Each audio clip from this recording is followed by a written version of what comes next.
Good afternoon and welcome to today's public lecture, Weaponized Energy, Navigating National Survival Amidst Global Supply Disruptions. My name is Romeo Matthew Pantau, and I will be your master of ceremony and moderator for today's session. We are gathered at a truly critical moment. Oil prices have surged past 100 US dollars per barrel. The Strait of Hormuz remains a flashpoint, and Indonesia's energy security is being tested like never before.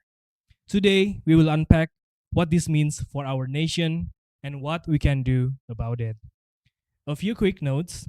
For online participants, please keep your microphones muted unless recognized during the Q&A session. Make sure to turn your camera on too. Questions can be submitted via the chat box and I will relay them. Today's session will run until 6 p.m. sharp. Without further ado, it is my honor to invite our first speaker to deliver the opening remarks, the CEO of IESR, Mr. Fabi Tumiwa, who is joining us online today. Pa Fabi, over to you.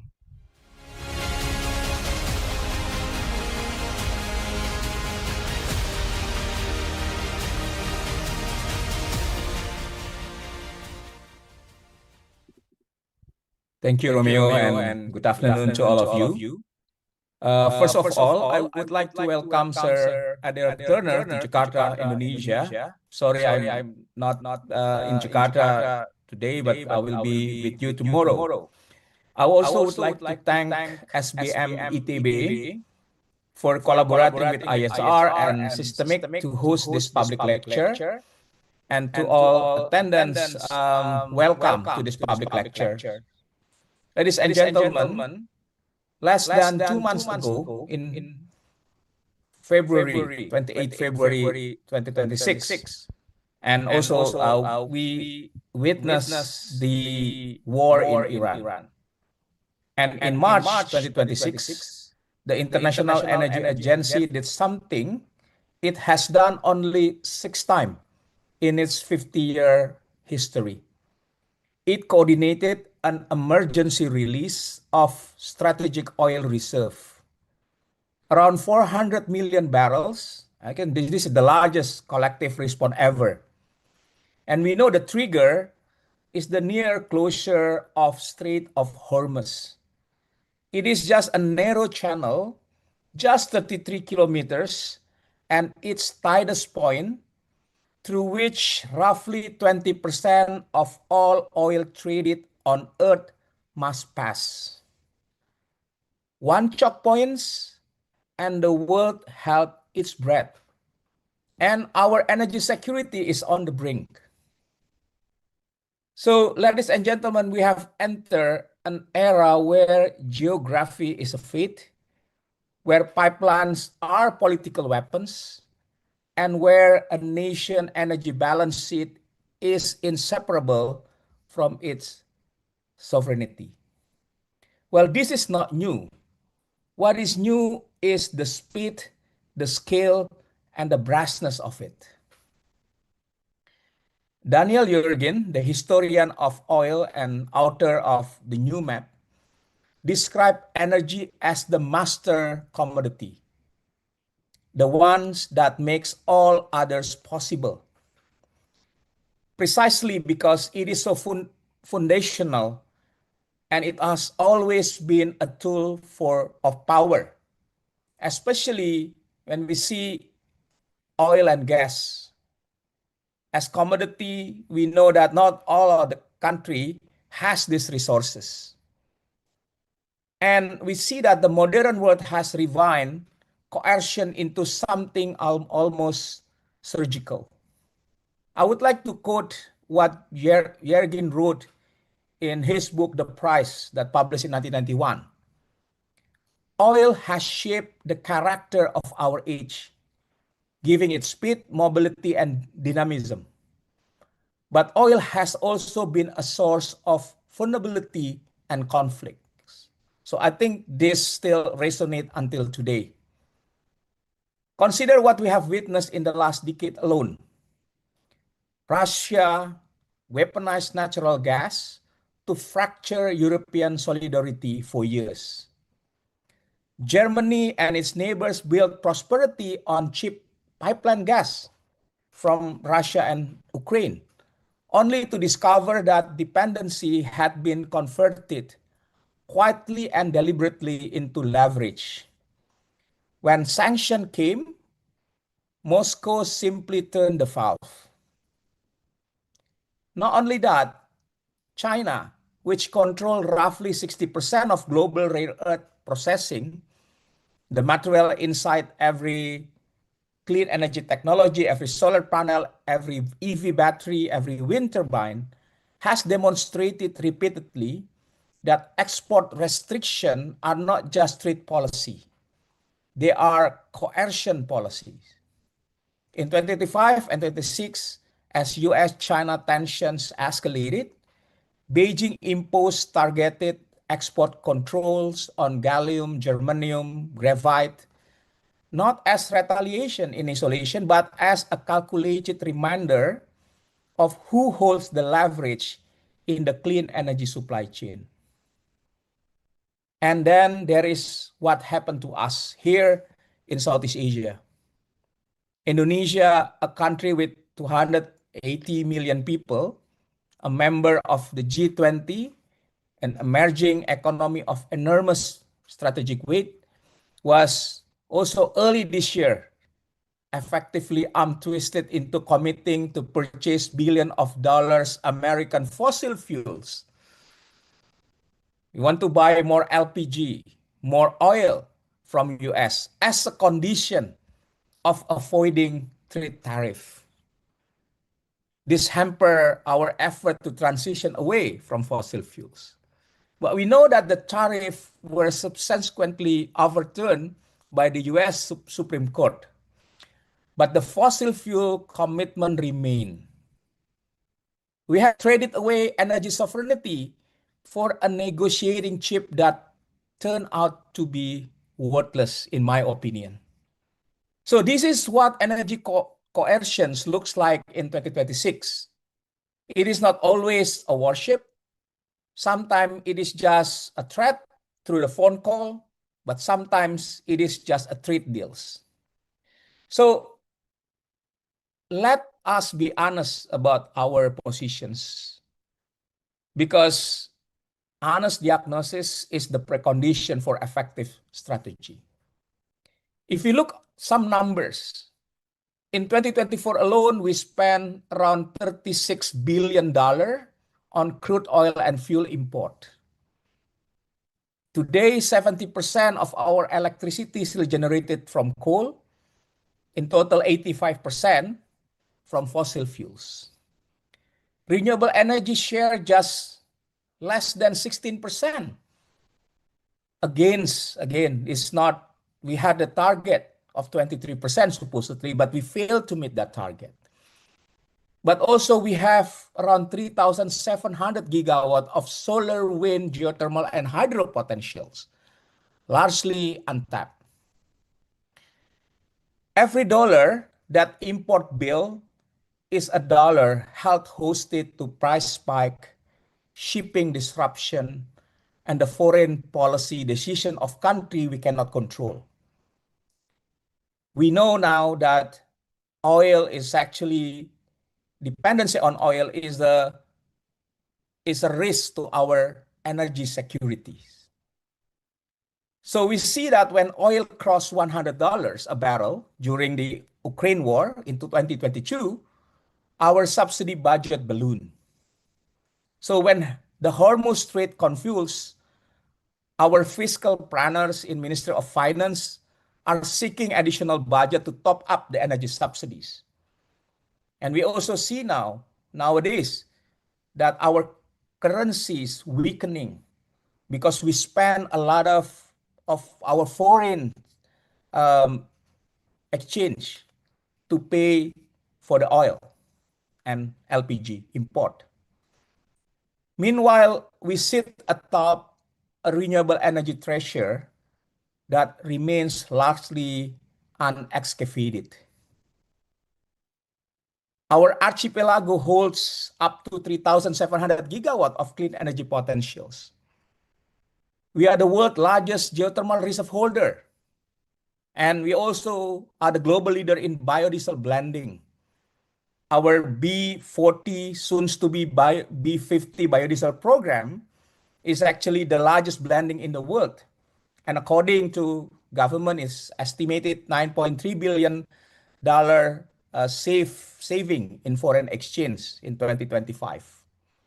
But above all, we have more than 3,300 gigawatt of solar, which is the largest renewable energy resources we have in Indonesia, that right now we only utilize around 1 gigawatt. So we know that this is not a country without an option. Indonesia have a lot of resources that we not yet fully exercise. We not fully use.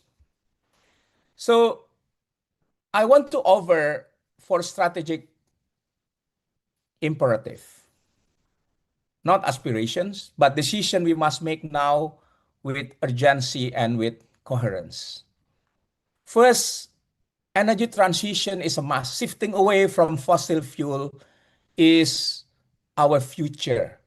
Therefore, we need to treat the energy transition as a national security project, not merely climate project, reducing emission. This is national security project. And this is the framing matters enormously. Every megawatt of domestic solar we install is a barrel of oil we do not need to import. Every geothermal plant we commission is leverage we deny to those who would sell us fossil fuel as a political favor.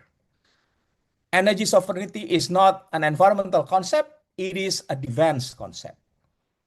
Second, we must build strategic reserve and diversify supply chain before we need them.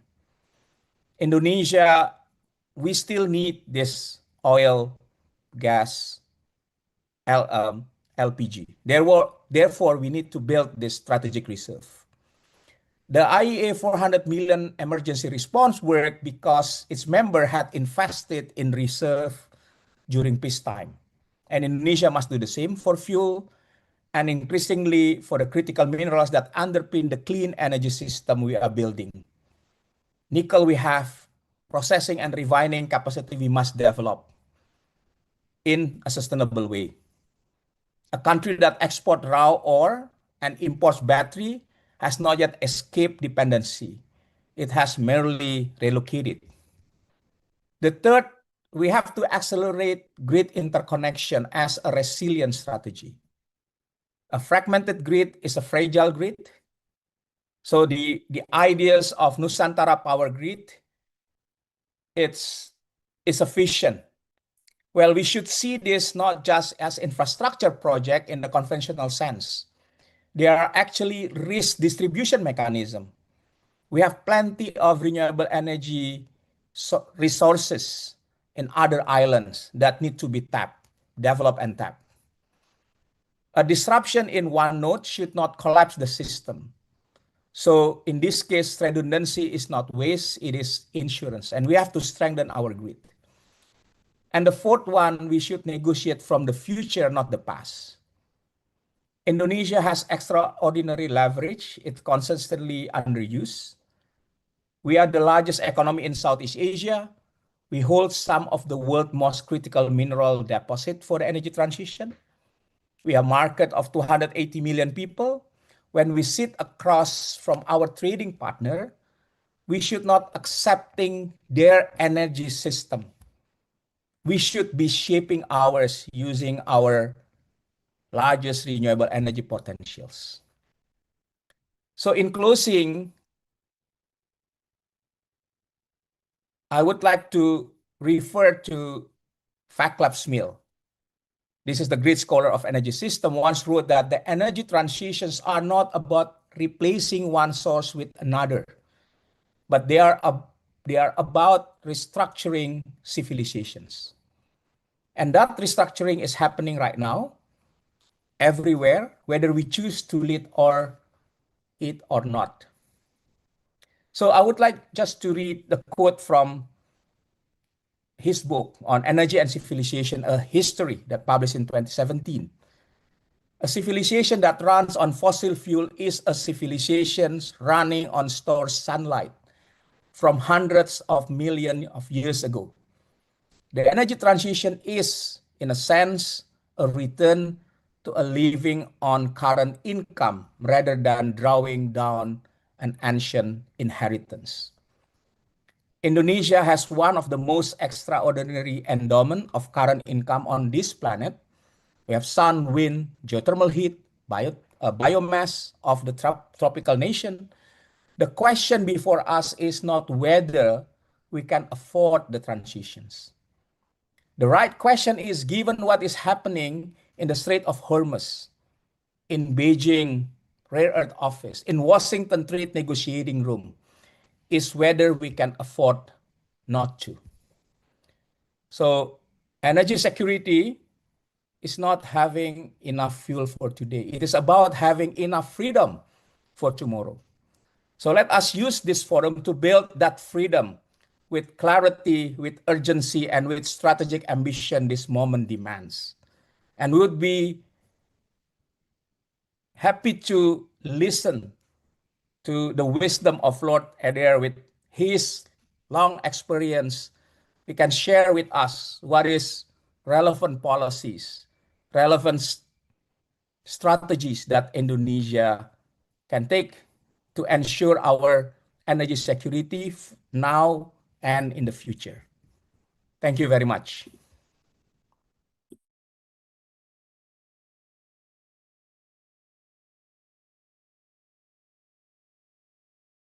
Opening speech. We are also honored to have the support of SBM ITB in hosting this important conversation. I now invite Ibu Ana Noveria as the Assistant Professor of Behavioral Economics at SBM ITB to deliver a welcoming speech. Please, mohon izin Ibu, the floor is yours. Thank you, Pak Romeo.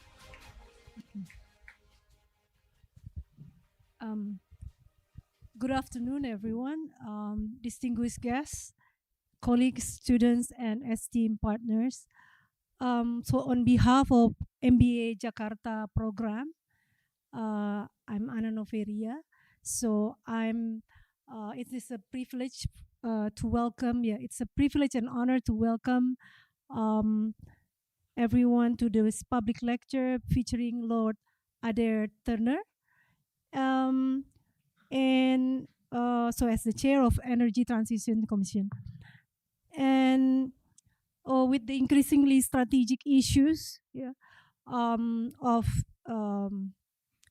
energy, geopolitics, supply chain disruptions, and resilience. So we extend our sincere appreciation to IESR and ICLAB MBA Jakarta program for the valuable collaboration and commitment in convening this timely forum.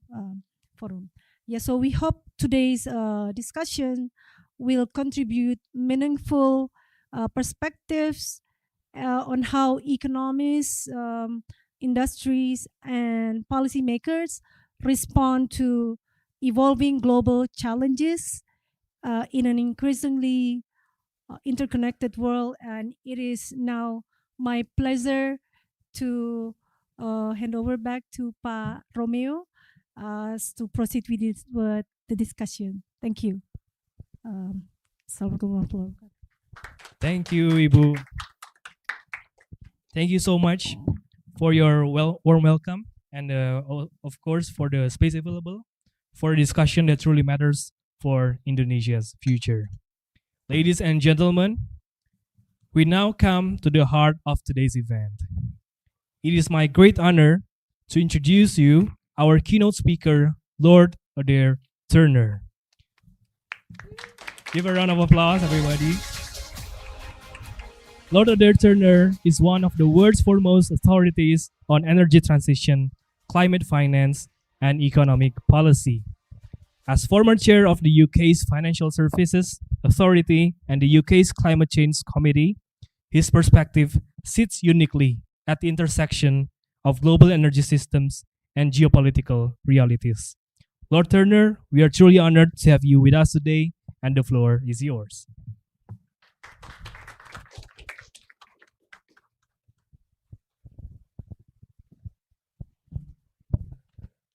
Well, good afternoon. It's a great pleasure to be with all of you and to be back in Indonesia.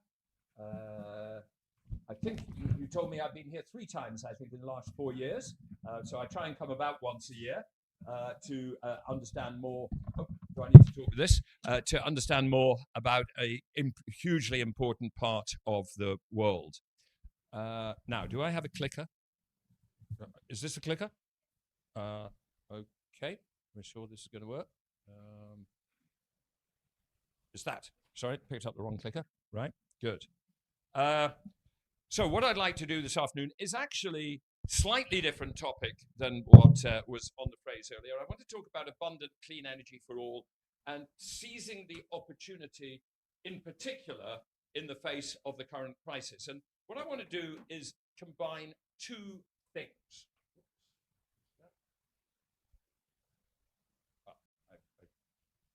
Maybe electronic, but you still have to press it hard. At the London School of Economics, the LSE, in February, I gave 3 speeches, 3 lectures, whose titles you can see there, which set out my overall point of view on the shape of the energy transition from now till the second half of this century. I talked about abundant clean energy for all and the technology. I talked about barriers to making progress and transitional costs, and I talked about what we would have to do still to keep global warming to below 2 degrees centigrade. I did those lectures just a little bit before President Trump decided to launch a war in the Middle East and to put us into a short-term energy crisis. And since that crisis started, we have been working at the Energy Transition Commission to add a focus on this crisis specifically. And what you see there is the front cover of a report which we published just last week called Lessons on Energy Security After the Hormuz Crisis. So what I actually like to do today is cover the material in lecture 1 of my LSE lectures and then link it at the end to the lessons on the energy security on which Fabi has primarily focused in his opening remarks. I'd like to make a link between where we want to be heading in the long term and what the implications of the current crisis are, which are fundamentally about the opportunity as well as the need to accelerate towards where we want to go. I want to start with a quite philosophical point, which is that energy is absolutely essential to a human welfare. What this chart shows is on the right-hand side what's happened to global GDP since 1800, and it's gone up about 40 or 50 times, but it would only have been possible because we've increased energy use by 20 times. There is no way to create more prosperous societies except by using more energy in some form or other. Energy makes possible automation. Automation, machinery makes possible productivity. Productivity is the core of prosperity. It is as simple as that. In a sense, productivity and prosperity is human knowledge, our ability to work out how to do things better, plus energy inputs. It's nothing other than that, but that the energy inputs are vital. But the energy which we use at the moment, which of course 80% derives from fossil fuels, is driving this increase in temperatures, which has occurred over the period since 1800, but in particular in the period since 1940, which has taken us to 1.5 degrees centigrade above pre-industrial levels. And let's be clear, we often talk about limiting global warming in the future to 1.5. It's there already. and it is going to go higher because we still have not made almost no progress in reducing global emissions. Global emissions are about flat now, but they're not coming down. And this temperature increase doesn't stop when global emissions go flat. It stops when global emissions go to zero, and we're a long way away from there. The Energy Transition Commission, which I chair, back 5 years ago at the time of the Glasgow climate conference, we were very focused on how did we put the world on a path of emissions which would be compatible with 1.5 degrees centigrade. And what you can see on this chart is the emission scenarios from the International Energy Agency of how fast they thought global emissions would have to fall in order to limit global warming to 1.5 degrees centigrade. It was what was called their 1.5 degree scenario. And what was clear, by the way, this is just the emissions from the energy-related CO2 emissions. I'll come back later to a somewhat bigger figure of 50 gigatons, which is emissions once you allow for methane and nitrous oxide and for non-energy-related CO2, particularly from deforestation. But anyway, if we look simply at energy-related CO2 emissions, IEA said we've got to reduce it on that path if we're to have even a 50% chance of limiting it to go to 1.5 degrees centigrade. Well, what's actually happened over the last 5 years is that line, right? We're not remotely on that path. And I have to say bluntly, there is no chance whatsoever that we're going to limit global warming to 1.5 degrees centigrade. It is no longer possible. Indeed, what we are broadly on a path to is described on these latest IEA scenarios from their 2025 World Energy Outlook. On the basis of the policies that countries have in place at the moment, we're heading for 2.9 degrees warming by the end of the century. On the basis of policies that countries say they will put in place, but actually haven't legislated, we're on path for 2.5 degrees.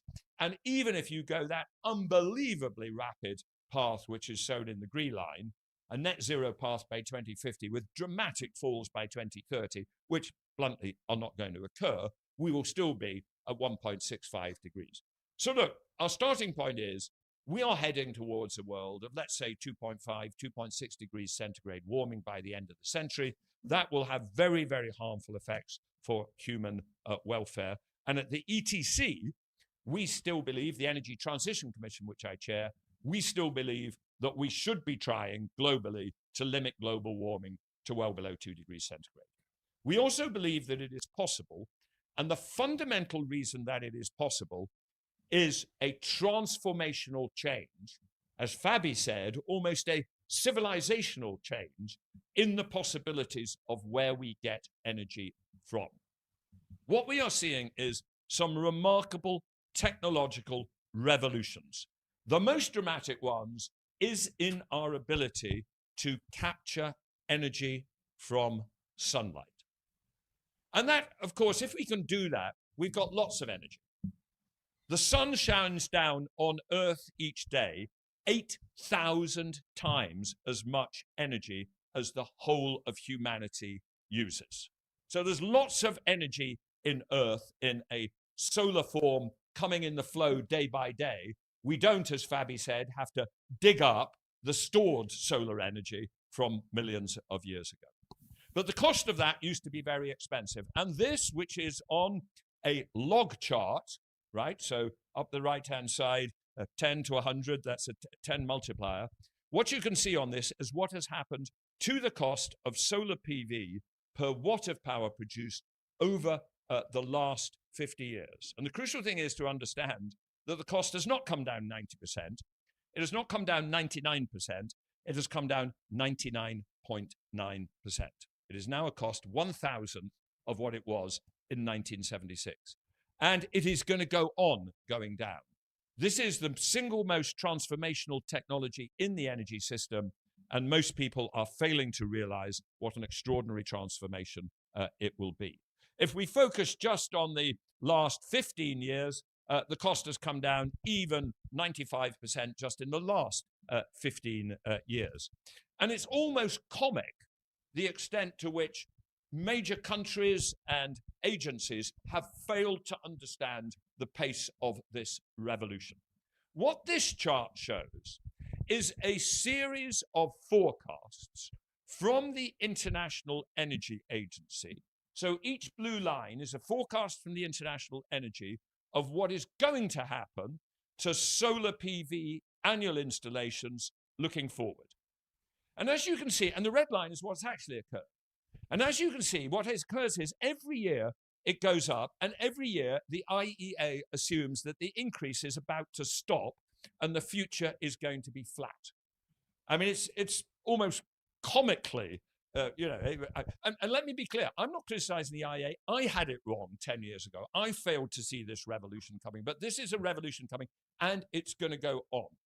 The Chinese manufacturing system has the capacity to produce 1,300 gigawatts of solar panels each year. And they're going to sell them somewhere. And if Indonesia doesn't buy them, other people are going to buy them and get the benefit of the low costs that can be achieved. Now, just so you put these figures in context, let's remember this is 699 gigawatts installed every year. How much solar PV does Indonesia have? Anybody know the answer? Less than 2 total cumulative installed base, whereas China has about, approaching 2,000, getting on for 2,000. Indonesia is the most extraordinary outlier in terms of its failure to develop solar PV. And that is not because of a lack of sunshine.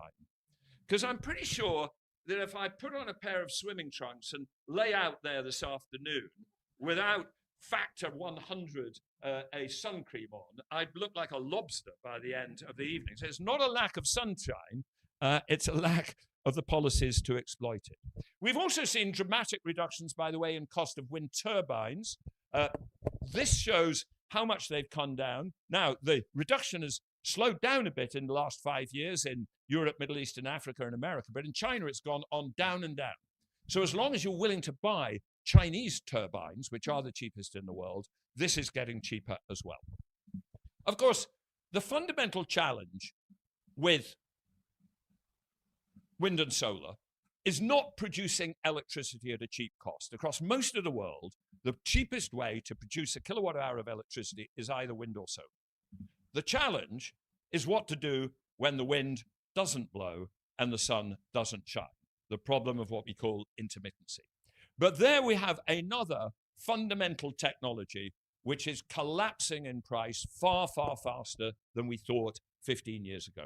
The cost of lithium-ion batteries has come down over 90%, about 93% in the last 15 years. And it is going to go on going down. It will halve again in about the next 8 years, and it will probably halve again thereafter. And as somebody once said, compound interest is a remarkable thing. Once you don't notice it, and then it gets absolutely huge.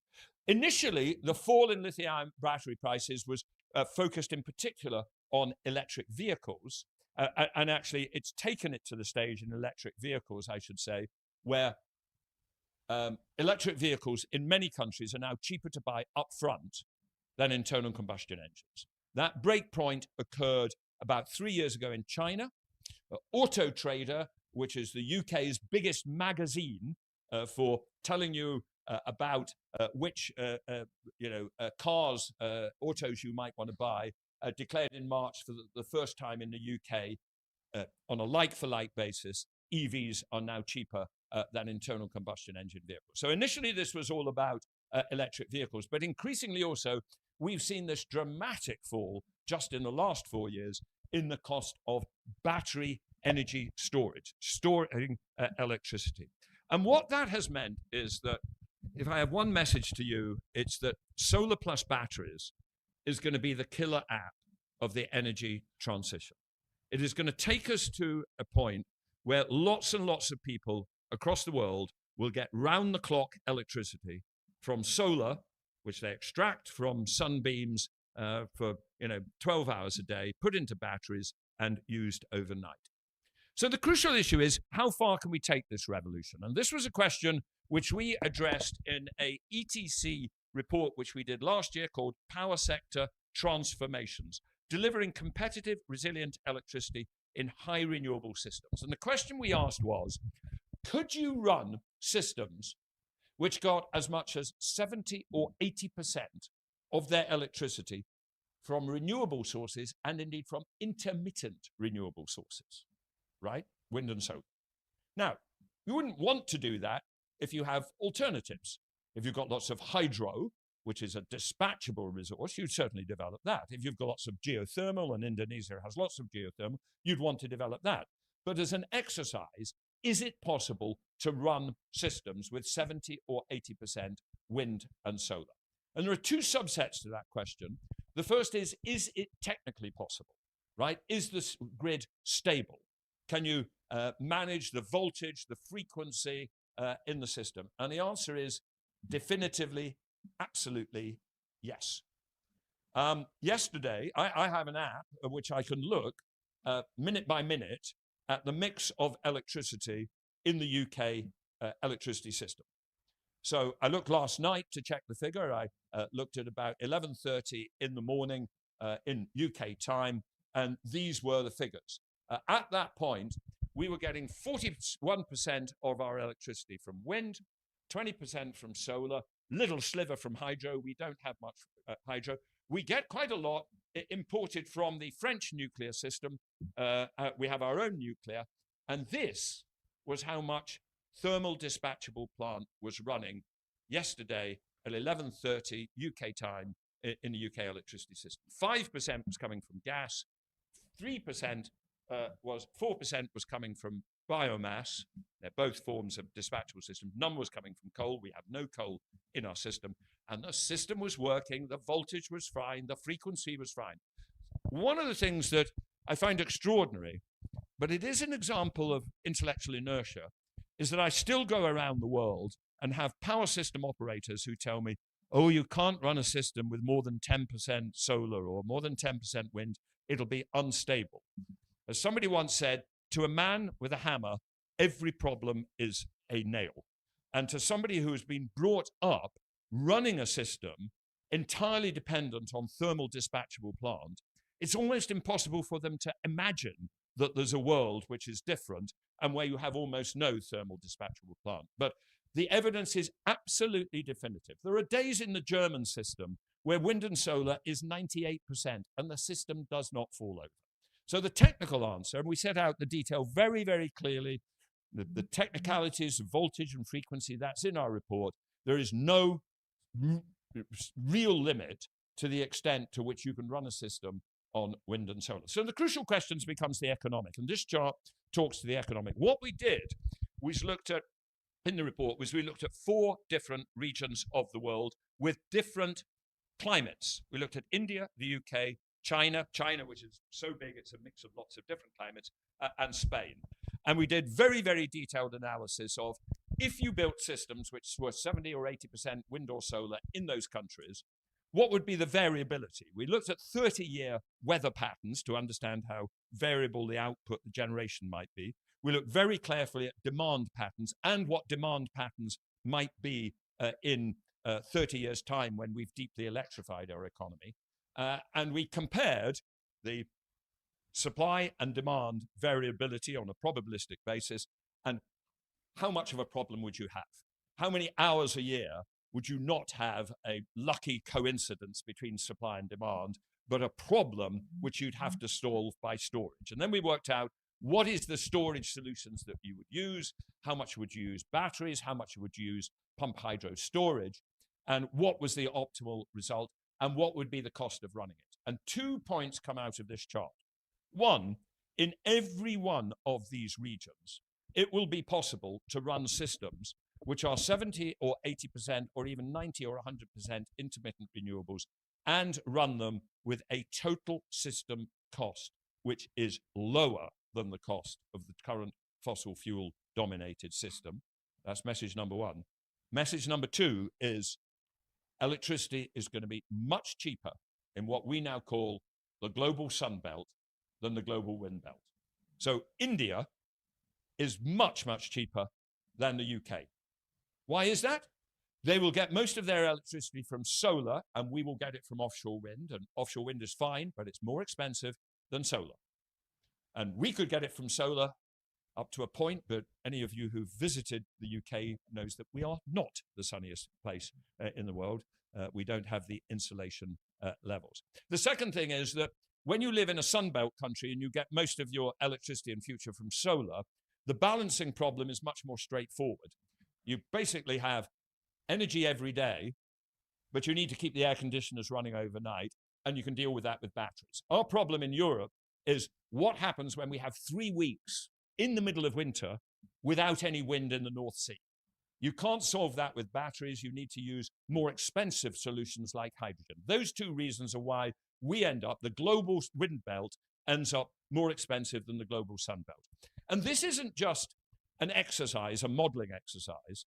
If you actually look at auction results, what real business people are bidding to provide electricity, here's the latest one from the UK in January 26 for offshore wind, and I put them both in US dollars to make them comparative. 123 US dollars for offshore wind, indexed, rising with our retail price index, so in nominal terms it will go up. In India, 49 US pounds per megawatt hour, 4.9 cents per kilowatt hour, fixed nominal for the next 25 years. Indian inflation runs at about 3 or 4% per annum. So in real terms, that means down at about 2.5 cents per kilowatt hour by 2045. And this isn't just to provide solar or wind. This is to provide round-the-clock electricity.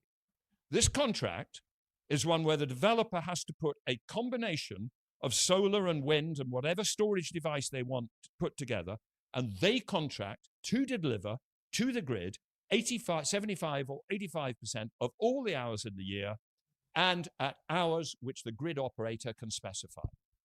So this is round the clock. This is what some people call baseload, though that's not a very good term to use any longer.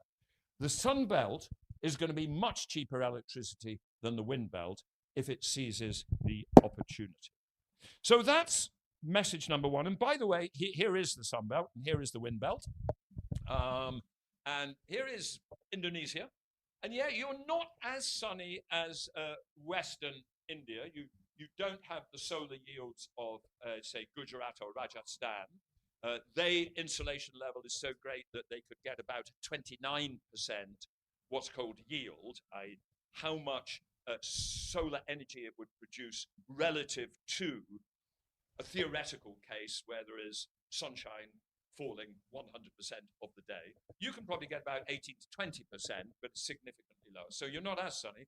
You're far sunnier than Northwest Europe, and you're fairly sunny, and it varies. Much sunnier in bits of Kalimantan than here. You are a moderately sunny place with a significant opportunity. You have much less wind, right? You are in this equatorial low wind belt. We are in the high latitude wind belt, but there is lots of resource here. And by the way, places like Africa, if it can only get the investment, is sitting on the most extraordinary opportunity to develop incredibly low-cost energy. So the biggest thing we have to do to build a zero-carbon economy, but also, as Fabi said, a more resilient economy, less dependent on the volatility of fossil fuels, is to decarbonize our electricity systems, primarily with wind and solar. Now, there may be a role for nuclear. There's certainly a role for geothermal, but the core in most countries will be wind and solar. The other thing we have to do is electrify. At the moment, we get most of our energy from fossil fuels, and it's an unbelievably inefficient system. The world consumes about 171,000 terawatt hours of primary energy. That is what you get by adding up tons of coal and barrels of oil and billions of cubic meters of gas. That comes to 171,000 terawatt hours of chemical energy potential. By the time we get to what we call final energy, which is gasoline that you put into an automotive tank, or electricity that you use, about a third of that has disappeared in thermal losses. These are the thermal losses, the energy losses in power system, in power stations, losses in refineries, etc. But even 122,000 kilowatt hours terawatt hours is not really useful energy. The chemical energy in a liter of petrol, you're not really interested in that. You're interested in kinetic energy in the wheels of the car. And between the petrol tank and the kinetic energy in the wheels, 75% of all the energy disappears in heat again, which is why when you stand next to a car which has been running in the middle of a hot country like this and you feel it, it's damn hot. That's energy loss. So basically, we have a system at the moment which gets rid of about getting on for 2/3 of all our energy in thermal losses. Looking forward, we have these huge opportunities to employ much more efficient ways of using energy. Electric cars turn 95% of the energy in the battery into kinetic energy in the wheels, rather than an internal combustion engine only 25%. A heat pump, which by the way is just a air conditioner pointed around the other way, is 3 to 4 times more efficient than a gas boiler. That has huge relevance in the high latitude countries where one of our biggest uses of energy is residential heating. Less relevant in the residential heating environment here, but very, very relevant in a whole load of industrial low temperature heat applications where you could use energy 3 to 4 times more efficiently. Looking forward, we will want to have more growth in energy services. The amount of area which is heated in the world, floor area in meters squared of property space, could go up 25%. The amount which is cooled as people get more prosperous could go up 150%. Road transport will go up 70% by 2050. Aviation demand will go up 149%, with most of these increases concentrated not in the developed countries, but in the developing world. But because of the huge efficiency advantage, we are sitting on the potential over the next 25 years to increase useful energy, kinetic energy in wheels, kilowatt hours of heat taken out of a house and chucked outside in an aircon system, or moved the other way in a heating system. We have the potential to increase energy services by 64% and to increase global GDP by 105%, while reducing final energy demand by 24% and primary energy by 36%. But we will only do that if we radically move away from the fossil fuel-based system. So the absolute core of what we should be doing is to electrify. This is a very useful chart produced by a man called Michael Liebreich, who runs a very good podcast. If you haven't seen it, do look into it. It's called Cleaning Up, and he has lots and lots of interesting people from all the way around the world that he interviews on it to talk about the energy transition. But what it shows is how the process of electrification is likely to progress. Passenger cars are already at the stage where sensible countries should be electrifying them fast today. So too are 2- and 3-wheelers. One of the things that I find extraordinary here in Indonesia is that there isn't more progress on electrifying the 2-wheeler fleet. I don't know how many of you go at all to China, but I can tell you on the streets of Shanghai and the streets of Beijing, I go there probably once a year as well, I haven't seen a gasoline 2-wheeler for the last 5 years. There are none of them. Or maybe there's the occasional one, but 95, 98% of all the 2-wheelers in China have been electric. And the reduction in the air quality, in the pollution, the improvement in air quality is transformational. I sadly now go back to London if I've been in Shanghai and think, why are we so behind? Why do we live in this smelly, dirty place with all these motorbikes wandering around, churning out rubbish? So there is this huge opportunity to electrify. This is, in a way, as Fabi said, it is a civilizational change towards a radically different way of using energy in a more efficient, cleaner, more versatile, and increasingly lower cost fashion. There is one country which is ahead on that electrification journey, and that is China. which is going incredibly fast. A couple of countries in Southeast Asia, well, you're going a bit more slowly. This is particularly focused on EV penetration rates. This is passenger cars, this is four-wheelers. Singapore is the most advanced. China on EVs is now at about 55%. But at least you can say you're beating the US, which is a good thing to do in general. So my big story here is the cost of fossil fuels will actually continue to come down, right? Because we continually innovate in the world. We continue to find more efficient ways to do things. For instance, in the US, there was a set of technological breakthroughs to do with shale oil and gas extraction, which significantly reduced the cost of extracting oil and gas in the US in the last 20 years.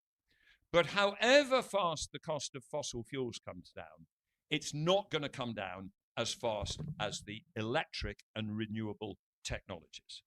I can't go through it in detail, but in the full lectures that you can get on the LSE website, there are some reasons which are fundamental. They're to do with what we can do when we are manipulating electrons and ions in the space of physics, where there is far more opportunity for us to get more efficient than when we are manipulating molecules in the space of chemistry. Everything which involves the manipulation of ions, electrons, is going to keep on coming down, and it's going to get relentlessly cheaper than fossil fuels. And that will enable us to eliminate 30% of all the emissions currently causing global warming. Because if you now look at this chart, and I said I'd just skip over those two this one. I said earlier, the 35 gigatons I showed you was just CO2 in the energy system. We also have to allow for CO2 in land use change, deforestation, right? CO2 released by deforestation. And we have to allow for methane and nitrous oxide. And there's a variety of ways that you can turn methane into a CO2 equivalent, but reasonable to think about 51 gigatons of CO2 equivalent emissions, coming in three bands. The good news is 30 gigatons come from things which we are already electric, like air conditioning, or which we could electrify, like various forms of heating along that electrification staircase. And as long as we electrify all of that and provide the electricity in a zero carbon fashion, all of those 30 gigatons disappear. But even if we do that, we will be left with two other problems. One, the emissions that come from agriculture and land use, predominantly from the production of red meat, both cows and sheep producing methane, and from the deforestation, which is fundamentally driven by the food system rather than anything else, whether it be palm oil or whether it be soya or whether it be wheat. It's fundamentally food which drives decarbonization. The total impact of mining, for instance, decarbonization is about 1% of the impacts of the agricultural and food and related products.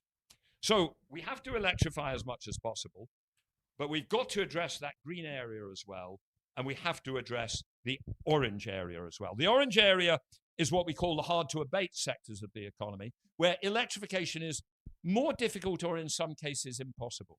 And something interesting about this is, in the blue area, we have known technology solutions with which we can reduce both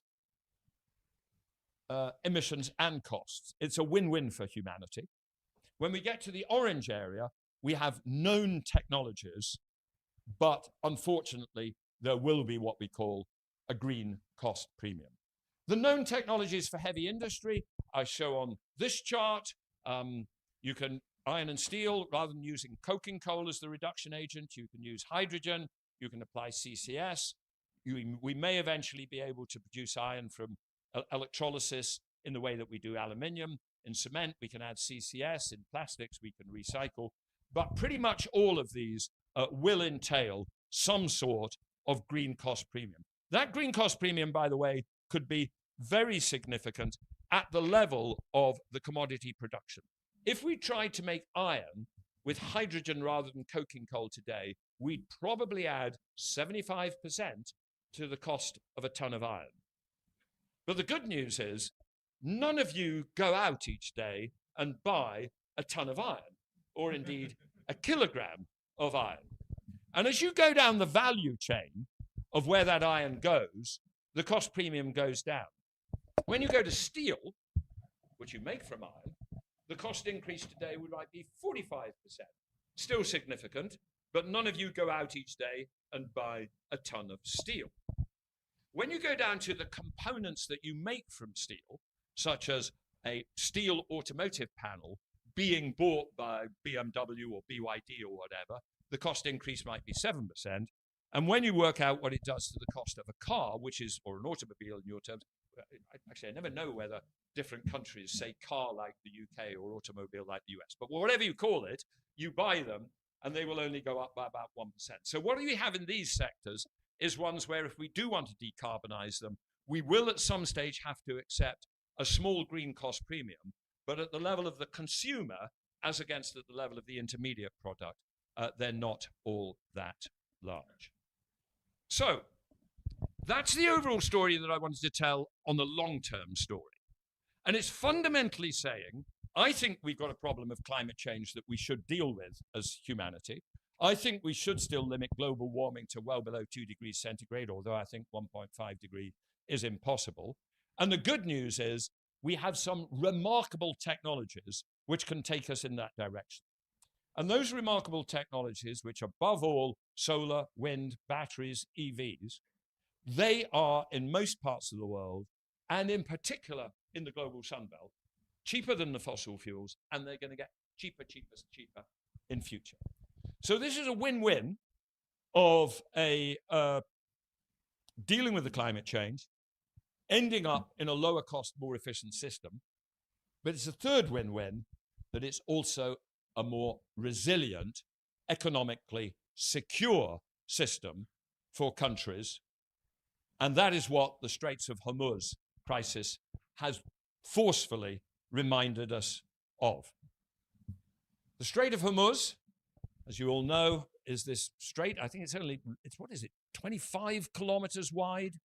And through it goes sort of 20% of global crude oil, a very large percentage of fertilizer, also lots of things that I bet nobody knew before this crisis happened, like sulfur, which you need to produce copper with. So there are lots and lots of things dependent on this strait. At the moment, it is semi-closed. Who knows when it's going to open?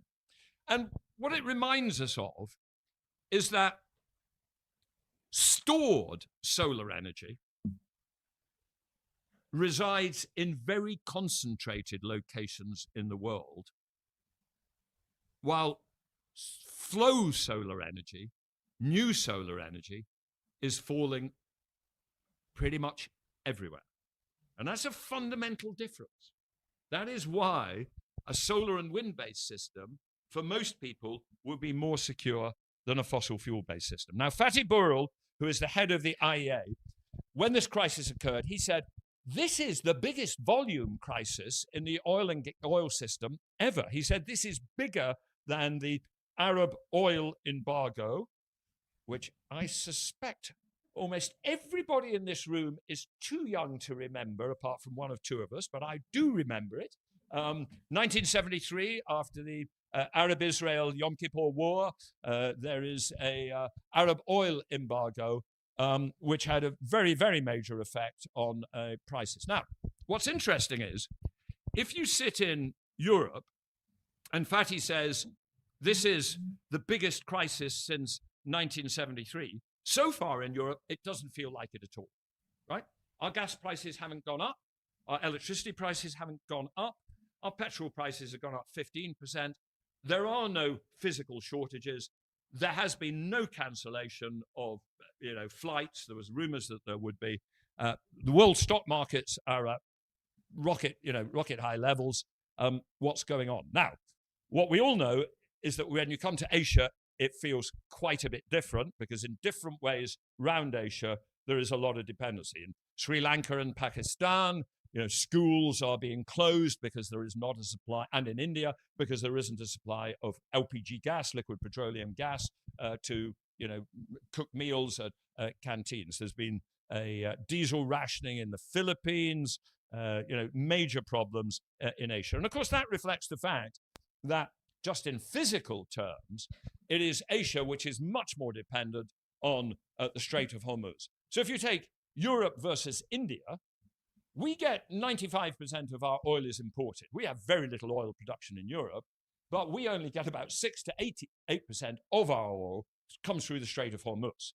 India, 90% is imported, and 40% of that comes through the Strait of Hormuz. Now, I haven't got the figures for Indonesia or other countries, but broadly speaking, across the whole of Asia, East Asia, Northeast Asia, and Southeast Asia, and South Asia, there is a much greater physical reliance. So the question is, what should be the reaction to this? And the fundamental thing which is different from the 1970s, from the time of the Arab oil embargo, where I remember queues at the petrol pumps and petrol prices soared and British inflation went up to 15% and the US economy went down by 2.5%. The fundamental difference is we now have alternatives.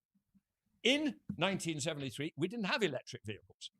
We did have solar panels, but they'd have cost you 1,000 the amount of solar panels sold out today because they were just experimental things that you could buy to play around with. They weren't remotely economic. And we have these technologies, and they are technologies that you can deploy quite fast. Interestingly, after the Arab oil embargo of 1973, some European countries and other countries around the world committed to say, well, we're not going to be dependent on fossil fuels, we'll build nuclear fleets. And that's where the French nuclear industry came from. But if you try to deal with the current crisis by building nuclear, it takes 10 years before you'll have a nuclear plant working. Rooftop balcony solar can respond almost immediately. I mean, we put here 0.5 to 1 years, but actually in countries where it's easy in legal terms to put a solar panel on your roof, which I'm beginning to understand is not entirely the case in Indonesia, you can buy solar panels immediately. I don't know whether you know this, but an extraordinary revolution has occurred in Pakistan in the last 4 years. About 4 years ago, Pakistan got effectively zero electricity from solar panels. It's now 20% of all its electricity is coming from solar panels. This was not a government program. It wasn't IEA advice. No consulting firm came up with it. This was just bottom-up decisions by Pakistani residential, small business, mid-sized businesses, and they just bought the panels and put them on the roof, and off they went. So we have these technologies which, far more from nuclear, can respond rapidly. And what is interesting is, around the world, and it's very encouraging, a lot of stuff is already happening. It turns out that in March this year, China exported 100% more solar panels than in February. And they're flooding the world. The import of solar panels in Ethiopia has gone up 4 times in the last year. In Kenya, similar amounts. We are seeing, and you can see that's the Ethiopian figure there, 391%. Imports into India have gone up 141 times. Across the world, people are making much more inquiries about, EVs. EV shares are growing up significantly across the world.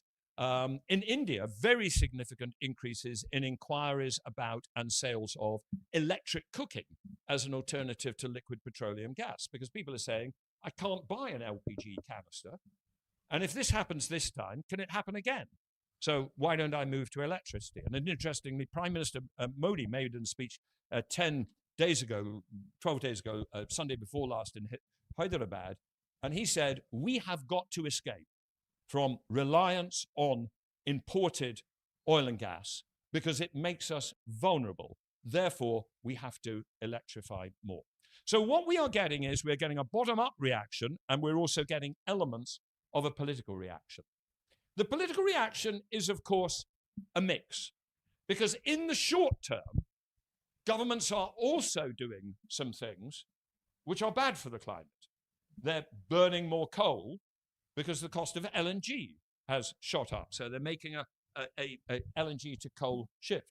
Many countries, of course, are having to take what are effectively emergency measures. They're just dealing with the crisis, remote working, reduced hours, etc.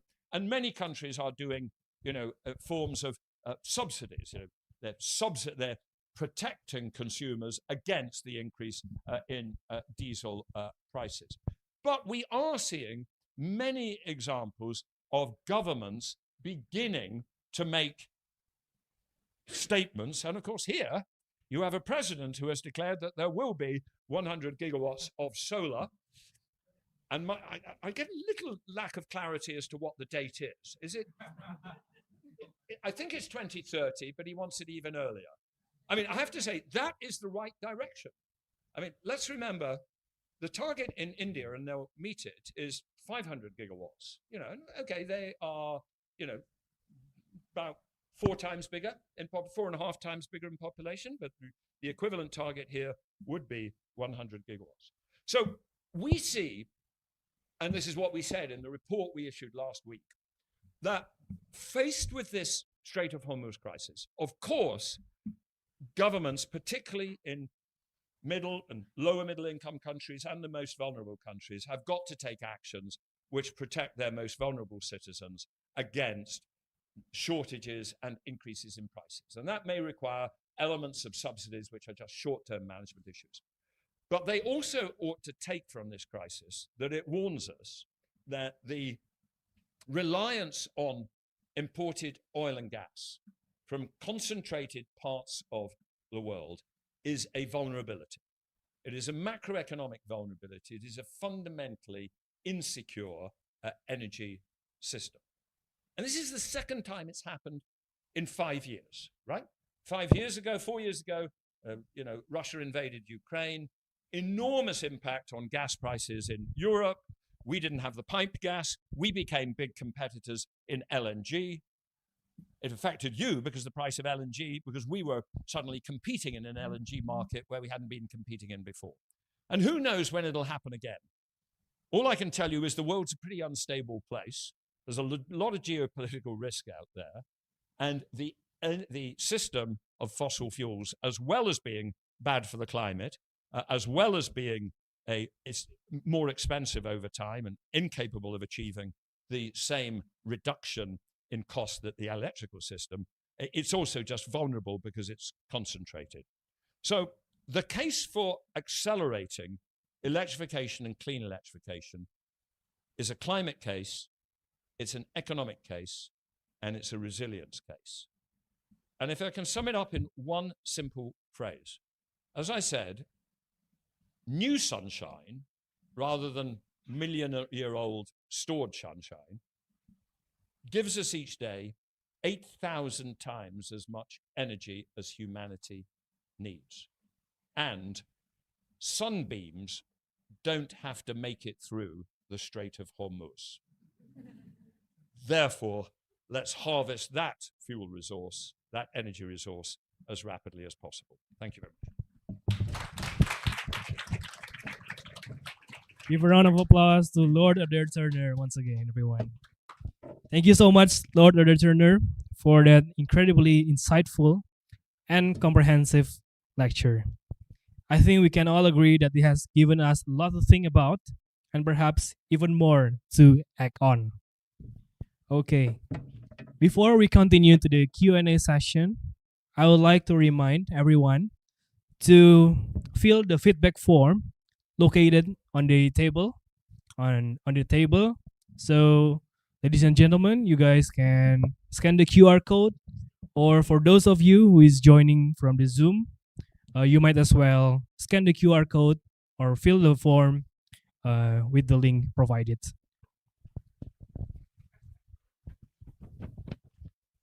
We will now open the floor for the Q&A session.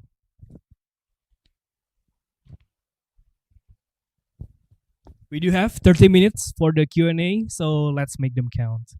A few quick guidelines to keep the discussion smooth. Please ask one question per person and keep it concise. Kindly state your name and affiliation before asking your questions.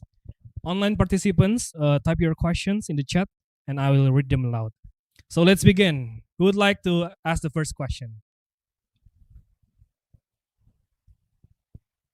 Okay, perhaps the gentleman on the center with the dark blue shirt. Yes.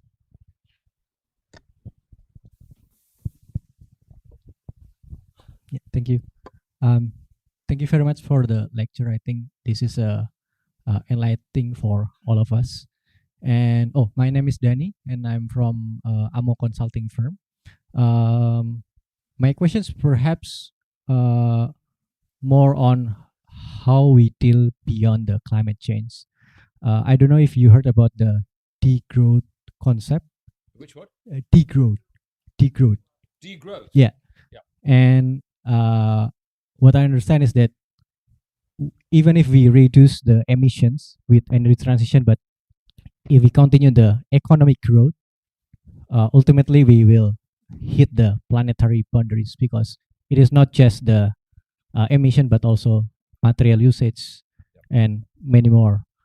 And do you have any thoughts about this degrowth, whether this is something that ultimately after we reach the net zero or close to net zero? Okay. Thank you for the question. Look, it's a very interesting question, this whole degrowth thing. Broadly speaking, I'm at the techno-optimistic end. I gave a speech about 3 years ago, which you can find if you look for it, and I called it Techno-Optimism, Behavior Change, and Planetary Boundaries. And I called it my Who's Right, Greta or Bill, Greta Thunberg or Bill Gates speech. Because the sort of Greta Thunberg, is, in order to deal with climate change and other planetary boundaries, we have got to, live more frugal lives, not fly as much, get around town by bicycle, etc., etc. And we can't go on consuming more and more materials. The Bill Gates point of view is we'll develop wonderful technologies which can enable us to keep growing. And I went through this in detail, and broadly speaking, I come down much closer to the Bill Gates point of view, but with one or two reservations. I think it is absolutely possible. The world produces now order of magnitude 120,000 terawatt hours. Well, I showed the figure, didn't I? 120,000 terawatt hours of final energy, 64,000 of useful energy. I think there is no problem whatsoever by 2100 of us producing that, and indeed, double that of useful energy or triple that of useful energy in a way which does not exceed planetary boundaries. It's solar, it's wind, it may be nuclear as well, it's geothermal. And we did a very careful look 3 years ago at the Energy Transition Commission on materials and resources for the energy transition, where we said, okay, but how much copper would you need in order to run that electric system? How much lithium would you need? How much nickel would you need? How much cobalt would you need? And what would be the local environmental impact of mining that nickel, that cobalt? And it's on our website, and you can look at it. Broadly speaking, we ended up with an optimistic point of view that there is plenty of all those minerals in the world, and that we can mine them with what is, in total terms, a very small environmental impact, The total acreage that you have to devote to mining, is a minute pinprick on the global land surface. And of course, if you do it badly, and I know there are debates about the way that nickel mining and processing is being done in Indonesia. If you do it badly, you'll produce bad local pollution. But, the technologies exist to do it well, to limit the pollution that comes out of it. And we just have to define those standards, apply those standards, have supply chain sourcing where people can say, I'm not going to buy this nickel if it comes from a bad source. I'm an optimist on all of that. The one bit where I don't know whether I should be an optimist is the one bit which I didn't talk about on the emission chart either. It's agriculture and food. Because the point we make in our materials and resources thing is, if you look at mining, right, and if you take all the acreage of all the iron ore mines and all the lithium mines, or any mine in the world, they're less than 1% of the land that we devote to agriculture. And if you look at deforestation is 90, 95, 98%. It's agriculture. And our fundamental problem is that food production is an incredibly inefficient way of processing solar energy. Photosynthesis is unbelievably inefficient. It's far less efficient than a field of solar panels. A field of solar panels can turn, 15% or more of the arising solar energy into electricity. The most efficient photosynthesis in the world, which is probably sugarcane in Brazil, will not turn more than 1% of the arriving solar energy into chemical energy in the sugarcane, right? And if you then put the output of that photosynthetic vegetable process into a cattle, is about 4% efficient in turning vegetable protein into animal protein. So when we eat a steak, we are eating the end product of a steak which is 0.04% efficient. And it's because of that unbelievable inefficiency of the solar energy through to food on our plate process that it is agriculture. It's agriculture which deforests the world. It's agriculture which requires almost all the water use. It's agriculture which is destroying biodiversity. So the one uncertainty I have on planetary boundaries is not lithium or copper or cobalt or nickel. That's all manageable. It's whether we can go on eating red meat without destroying the biodiversity of the world in a tragic and horrible way. And I don't think we have any way that we are going to escape that unless we have major diet change. But on the whole, that's going the other way. I mean, a lot of places in South Asia have much more vegetarian diets than we have in Western Europe, but unfortunately they're heading in the other direction. Or unless we can create synthetic alternative proteins, then I think we will do incredibly bad damage to the balance of the world.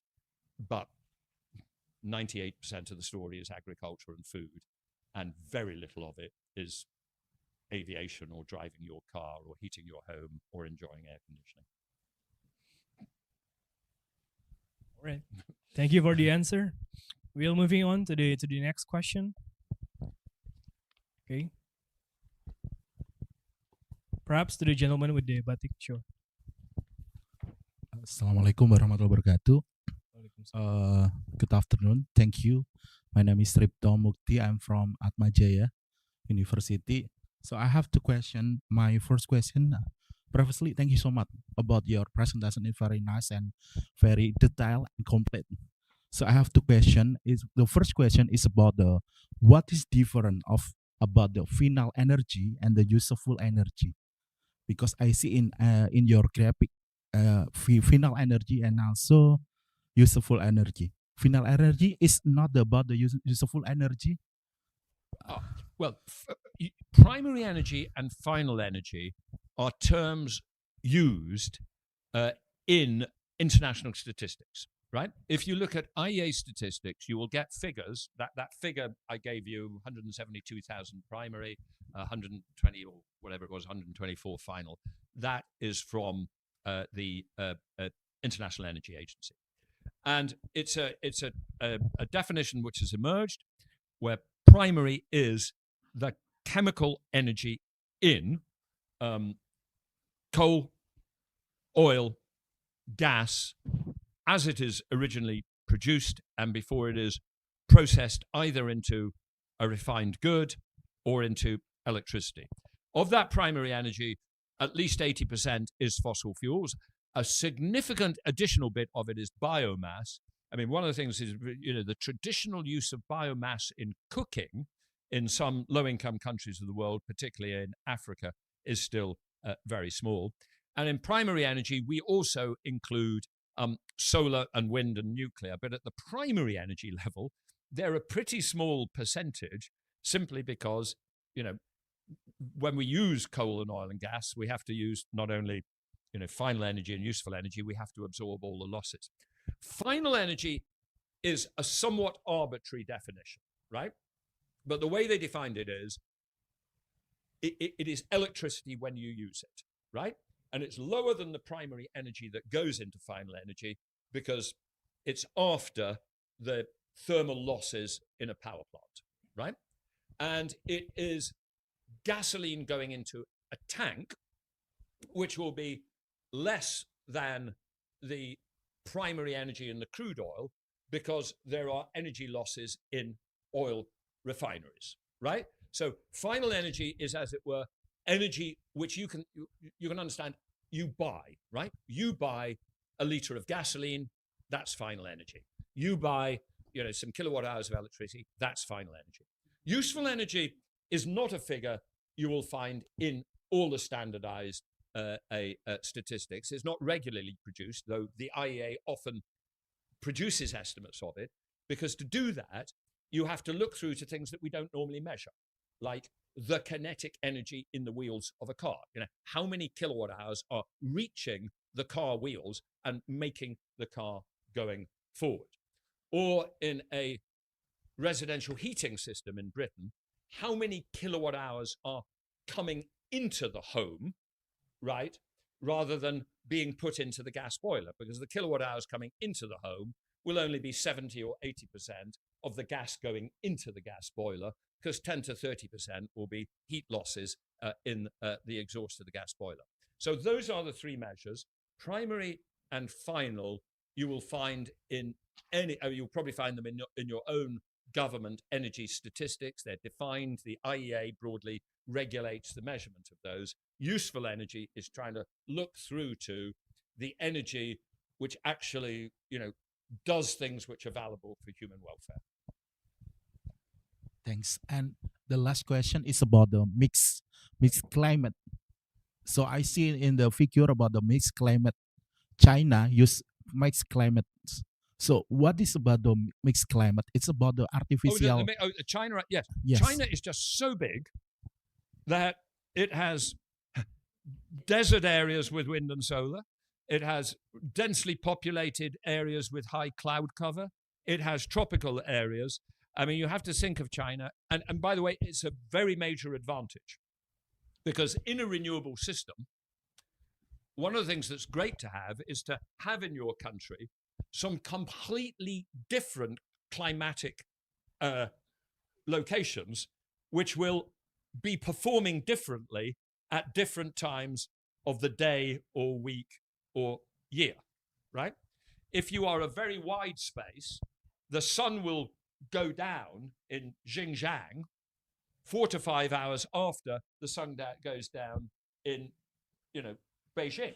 So you can be running air conditioners in Beijing off sunshine in Xinjiang 4 hours after the sun's gone down. So it does mean that a continental scale economy under the control of one government has a set of opportunities.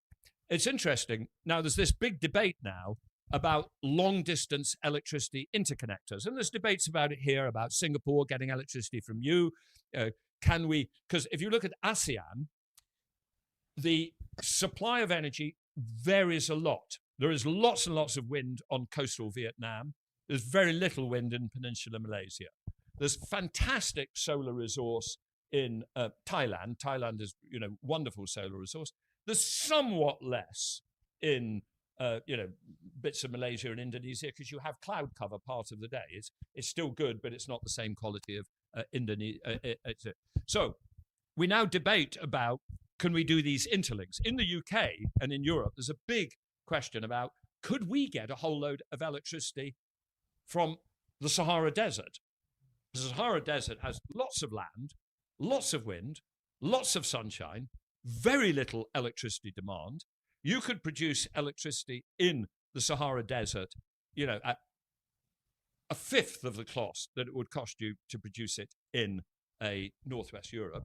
And in what I described as our biggest intermittency problem, what do we do when we have an anticyclone in the North Sea for 3 weeks and lose wind for 3 weeks in February? It's highly likely that the wind is still blowing in Morocco. So these large-scale continental countries have an advantage. And the thing I always say in China is, we spend our time in Europe debating whether we can deal with the complexity and the political risk of negotiating agreements with the Saharan countries. Your great advantage in China is your Sahara is Xinjiang and it's under your own political control. Now, ASEAN is a complicated environment, but the more that ASEAN can move together to interlink these different sources of renewable energy, the easier you will find it to manage the intermittency in a renewable energy system. Thank you. Thank you. Thank you for the question and thank you for the answer. Perhaps one more from the female participants. Yeah, sure.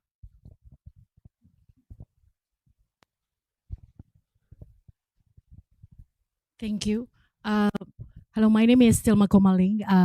I'm from Indonesia Tuna Consortium, talking about food, and this is another protein coming from sea. Thank you for your explanation and also very enlightenment for energy transition. We've seen in fisheries a couple of things has been done. We've done solar ice makers and also battery-led motor for the small and scale fishers. But there's not much of change happening. There's not much of what? Change Change. happening in terms of the policy level. Yeah. So I'd like to ask you, I know this is, you also mentioned about energy transition is revolutionary. And sometimes revolution starts, it's either usually starting by crisis, right? Yeah. And we are now here at the crisis. So my question to you is, what is the urgent policy per se that needs In Indonesia. in Indonesia Okay. need to happen? That this, that we can Okay, well, look, accelerate the I was transition. debating Thank you. with the systemic team earlier today, and the ISR team. There's a joint ISR systemic piece of work going on. The president has set this 100 gigawatts target, but what could stop it happening? What has to change? Because the starting point, I have to tell you, is stunning. Indonesia has less solar than Singapore. Now, Singapore is the most densely populated country on Earth. It doesn't have spare places to put, sunshine. Indonesia has 2 gigawatts, and India has 150, and China has 350. The failure to develop, Indonesian solar is quite extraordinary. Now, at one level, there are some maybe good reasons for it. You have very cheap coal, right? You do have very cheap coal. And you have also decided to subsidize electricity supply. So PLN runs, as I understand it, at a running loss and is subsidized by the budget. And that, of course, means you start with cheap electricity. So it's more difficult for solar and wind to compete than in countries like UK, which have more expensive electricity. But you have made it even more difficult. In most countries in the world, in fact, in almost every country I can think of, any company or individual that wants can put roof panels, solar panels on their roof, and has a right to connect to the grid. You have a system where they have to sort of bid in or get part of a quota. I don't think I know a single other country that does that. Not a single other country that I know that has a quota system. And I asked, why is there this quota system in it? And I'm told, well, PLN is worried that there might be instability in the grid if there's all this solar. And as I pointed out, it's simply not true, right? Unless their engineers are completely incompetent, which I don't think is the case. Look, I'm not saying that's the case. Of course they could have 20%, 50% solar. I mean, Spain and Australia are heading with targets to have 80% wind and solar by 2030, right? These systems will work. It's completely and utterly manageable. So, one, all businesses and residential consumers ought to have a right to put solar PV on their roof. Two, if we are going to, if Indonesia is going to achieve that 100 gigawatt target, it will not achieve it unless somewhere in the system there is what's called auctions for solar supply. So what India does is, in pursuit, Premier Modi said 500 gigawatts by 2030. It was slow to start with, but it's speeding up. And the way they do it now is every year there will be 50 gigawatts of auctions. And the system, it's an agency, it's complicated, there's two different people who run the system, but you can think of it as the electricity system, announces we are going to acquire 10 gigawatts of solar supply. Who will bid me to do that at the lowest price, right? And they are doing it in particular in what's called the ROTC auctions, these round-the-clock auctions, where it says, and you can't just deliver the solar when you want to, you've got to work out how to put the solar together with the battery, with the wind, and meet that contractual commitment. But they say, by the end of this year, we will have contracted for 5 gigawatts or 10 gigawatts of either wind or solar. And there is an auction, and they fill the book up to the auction amount with the lowest bids. So they're creating competition between developers, but those developers are scale businesses because they know this target is going to be met, and therefore you've got big scale businesses putting in bulk orders for solar panels and inverters, negotiating to get a low price, putting in place really expert people who know how to do land acquisition and land aggregation. And until you unleash a scale economy business, the cost won't come down. The cost won't come down. So I'm told, the LCOE, the levelized cost of solar in Indonesia, is meant to be somewhere between 5 and 10 today. So we have done this piece of work where one of our members in India, Renew Power, is a major developer. So we've asked them, what is their levelized cost of solar in India? They've come back with a figure of 2.2 cents per kilowatt hour, 2.2, right? And they've given it broken down, the panels, the inverters, the land cost, what's called the EPC, the engineering procurement cost, the financing cost. Now, you have to adjust it because that 2.2 is in the best land in India. That's the 29% yield. So we've adjusted it for, let's say, an average Indonesian yield of 18%. So 2.2 becomes 3.7. But the Indian cost adjusted for your level of insulation is 3.7. But, the government is telling us the cost is somewhere between 5.2 and 5.10. But this is one of these classic circular things. It's a chicken and an egg, right? It's 5.2 to 10 because you've got a whole load of regulations that are stopping the development of a business on a sufficient scale to drive down the cost of solar PV. So that's the sort of thing that's got to happen to drive the opportunity here in Indonesia. All right, thank you very much.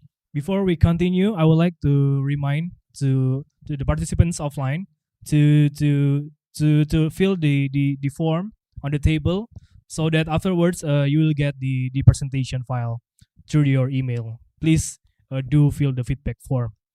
Okay. While you guys are filling the form, I would like to read the question from the Zoom participant. Okay, this one is from Dito Nindito Adisuryo. Let me read the question for you.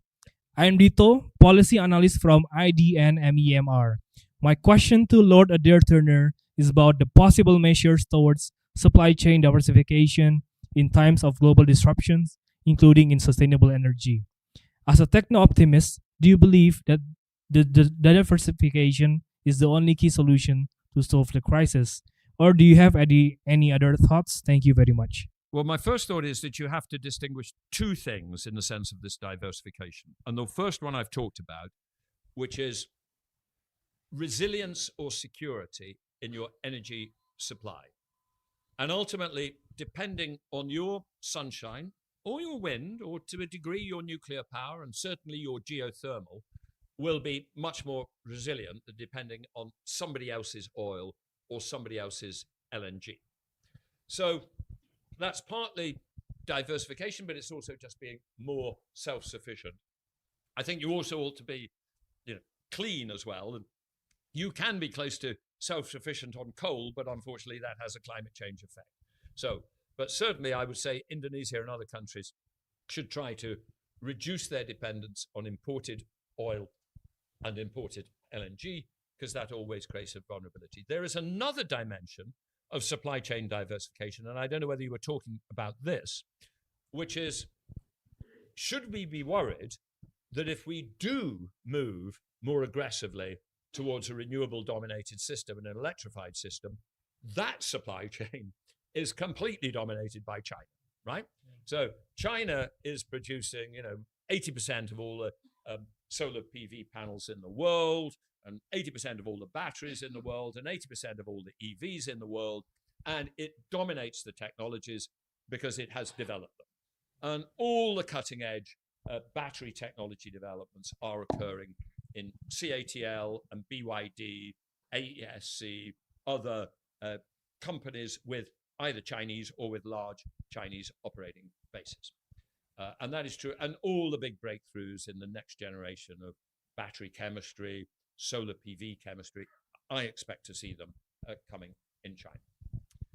In Europe, I've heard people say, but Adair, you want me to buy all these China solar panels and wind turbines?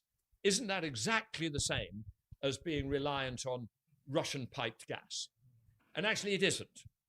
I mean, if you rely on somebody else for piped gas to run your residential heating, and you end up in a geopolitical conflict with them, or at the worst, a war, the day after the war starts, you're cold, right? Because the gas isn't coming through the pipeline. If you rely on somebody to buy solar panels, and you end up in such a dispute with them that they won't sell you more solar panels, you've got all the solar panels they sold you in the past, right? They don't disappear. So relying on somebody for a capital asset, which is going to produce electricity at zero marginal cost for the next 30 years, is something to worry about, but it's nothing like relying on somebody else for piped gas supply or LNG gas supply. It doesn't have an immediate effect. But the question is, should we just rely on it? I think it makes sense for countries, scale countries which are large enough, to want to have domestic manufacture, both so that they have, if you do get into one of these real disputes where you don't want to trade with one another, you've got the capacity to produce for yourself, and because it creates local employment, local jobs, local value added, which you want. But I think we should be very open to that taking the form of inward investment from Chinese companies. And of course, you can do that by maybe requiring that they work in a joint venture mode, or requiring that they have some local content requirement so that they don't just do the solar panel here and import all the cells from China. You tell them, okay, on day one, you can just produce the modules, but in 3 years' time, I want you to produce the cells here as well. And I think intelligent industrial strategy has to engage with China. I mean, all of us have to engage with China. For a set of reasons, they have roared ahead on these technologies. And they are way ahead of most Western developed countries on the clean tech technologies. They're amazing. They've got huge numbers of incredibly competent PhD engineers and scientists working on this. I'm a huge admirer of what China has done, and we all need to engage with that rather than cutting off with that. Because if we cut off from that, we will just increase the cost of clean energy. And we don't want to do that. We want to head towards clean energy as cheaply as possible. But intelligent strategy in Indonesia, as much as in the UK, is how do you encourage Chinese inward investment? I think you have a BYD factory here already. You want LONGi to come and invest here, make solar panels, develop that. And one of the things that makes it easier to do that is if you have aggressive deployment targets. So if the government really is serious about 100 gigawatts of solar by 2030, that's going to make it much easier to get the Chinese to invest really large scale solar plants here, solar PV plants here, because they know that there's going to be a local market for it. So there's a integrated combination of intelligent decarbonization strategies and intelligent new clean tech industrialization strategies, which help the competitiveness and employment in the economy going forward. Thank you very much. Committee, do we have time for one more question from the Zoom? Okay, that's the end of the question. I'm afraid we are running short on time, but what a rich discussion this has been. Thank you to everyone who raised such sharp and relevant questions, both from the room and online. We truly appreciate your engagement and thoughtful contribution to today's discussion. Before we close, may I kindly remind both our online and offline participants to fill out the feedback form shown on the screen. Your feedback is very valuable for us, and also to get the materials afterwards. Today's lecture has given us many important insights, from the importance of fiscal readiness to energy security, to the urgent need for a just and affordable energy transition. We were also reminded that the energy transition is not only a challenge, but also a major opportunity for innovation, investment, and collaboration in Indonesia's future energy system. On behalf of IESR and SBM ITB, I would like to extend our deepest gratitude to our keynote speaker, Lord Adair Turner. Please give a round of applause, ladies and gentlemen. Thank you for sharing your global expertise and valuable perspectives with us today. And our sincere appreciation also goes to Pak Fabi Tumiwa and the IESR team, to Ibu Ana Noveria from SBM ITB, colleagues from the E-Club SBM ITB Jakarta, thank you for hosting this important conversation. And to all of you here in the room joining us online and offline, thank you for your time, your curiosity, and your commitment in Indonesia's energy future. Thank you very much, and we hope to see you again in future collaboration. Thank you for inviting me. Thank you. Before we fully wrap up, we'd love to capture this moment together. We'd love to invite Lord Adair, Ibu Ana, and also Mbak Citra. Mas Leon, yeah, we're gonna do a photo. Okay, thank you.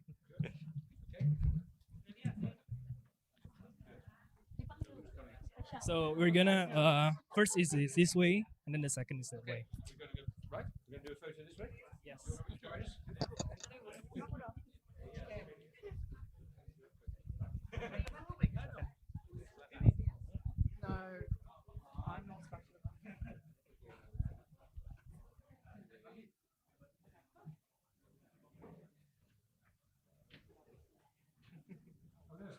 Are we getting Fabi into the picture? How do we get Fabi? He's there. He's there.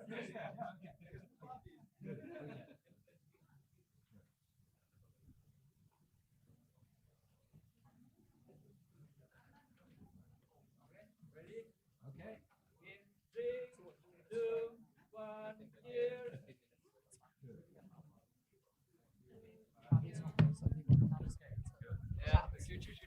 And one more time, we will take a photo together. Please gather to the center so that everyone will looks good on the picture.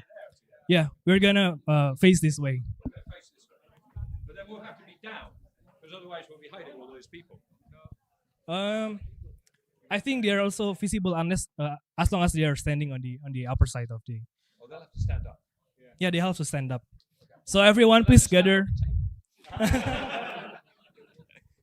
Please gather to the center. Yes, yes, us here. Camera there.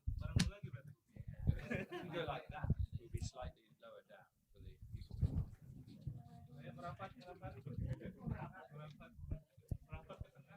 Mohon bisa merapat ke tengah yang agak tinggi supaya terlihat. Kinan.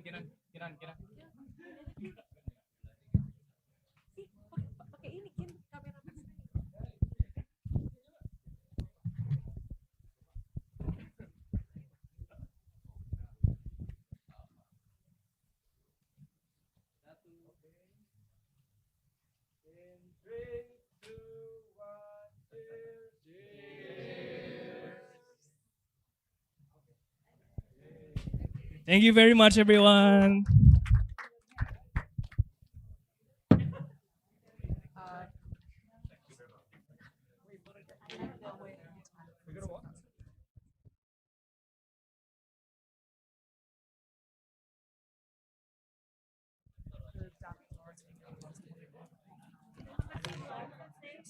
Oh, did it?